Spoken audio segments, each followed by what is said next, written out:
As Unitarian Universalists, we practice a form of governance known as congregational polity.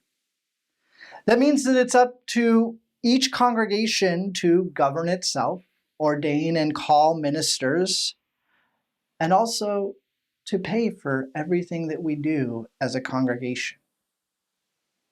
Each of our members and friends plays a part in making what happens in our congregations possible. That is why your gifts of time, talent, and treasure are essential to the continued health of Unitarian Universalism. And that is why I'm asking you to consider making a contribution during our offertory. Through making such a contribution and supporting your congregation, you can help ensure the important work that we are called to as Unitarian Universalists continues not only locally, but in the larger national and global levels. At this time, the offering will now be greatly received. Hello, my name is Reverend Zachary Vinson. I use he, him pronouns, and I'm the minister at Cedars Unitarian Universalist Church. I want to invite you to join in this worship service in the fullness of who you are, and hope that no matter where you are on life's journey, you will find meaning and connection during this time. With that said, I want to invite us fully into this space of worship together with these words by Reverend Maureen Killeran, followed by the kindling of our flaming chalice. Welcome, you who come in need of healing, you who are confused or have been betrayed. Welcome with your problems and your pain. Welcome to your joys and your wonderings. Welcome your need to hope, your longing for assurance. Instead of answers, here may you find safety for your questions. Instead of promises, may you find community for your struggles, people with hands and hearts to join you in engaging the challenges and change of our day. Welcome to all of you as we come into this space of worship. Come, let us worship together. As we come together to worship, we remind ourselves to treat all people kindly because we are one family, to take good care of the earth because it is our home, and to live lives full of love and goodness because that is how we will all become the best that we can be.